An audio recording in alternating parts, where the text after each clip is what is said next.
Welcome to Cyber Bosses with Andrea Garcia, where we amplify voices that illuminate the digital world. Together, we explore cybersecurity, cyber resilience, technology, leadership, and the human stories behind digital risk. Imagine a child asking their favorite toy, "When is my birthday again?" And the toy replies with a detail only an adult should know.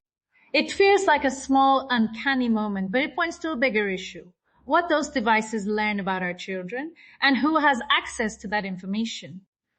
Today, this matters to every parent, teacher, and carer because connected playing devices are now part of childhood. In the next 7 minutes, I'm going to explain, in plain language, how connected toys and apps typically collect data, where vulnerabilities show up, and why commercial incentives sometimes conflict with children's privacy.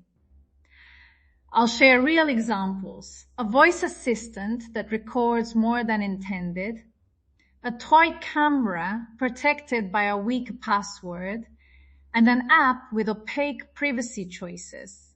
And then give you 5 practical, human-centered actions you can take today to protect playtime. By the end, you'll have a short checklist to use straight away. Digital trust matters, and resilience is built before the crisis. Let's start with the landscape. Connected toys, smart speakers, and app-linked gadgets collect 3 kinds of information: what children say or record, interactions with apps and accounts, and device metadata. Things like when a toy is used and where it connects. Data flows to the toy manufacturer, cloud services, analytics providers, and sometimes third-party advertisers. Technical weaknesses show up as simple problems: default or easily guessable passwords, cameras without strong authentication, unencrypted connections, or vague privacy settings in an app. The result is not always dramatic hacking. Sometimes it's excessive sharing or a company keeping more data than needed. It helps to think in human terms. A voice assistant that logs every command creates a searchable history. A smart doll with voice messages stored in the cloud could expose private conversations. And child profiles in apps often include names, birthdays, and photos tied to device IDs. Remember, cybersecurity is about people before technology.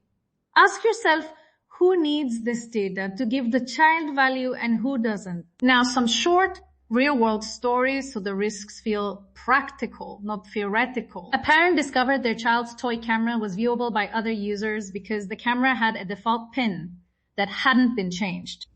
Another school found the voice assistant had recorded a class activity and uploaded snippets that contained children's names. The parents hadn't realized the device kept the recordings. And a small after-school club purchased an educational toy whose companion app asked for a parent's email and full name, then used that contact for marketing without clear consent. These are not horror stories. They are common mismatches between how products are designed, how companies monetize data, and how families expect privacy to work.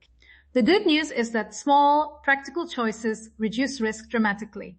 Below are 5 steps you can take today. Simple, effective, and centered on keeping play joyful and safe.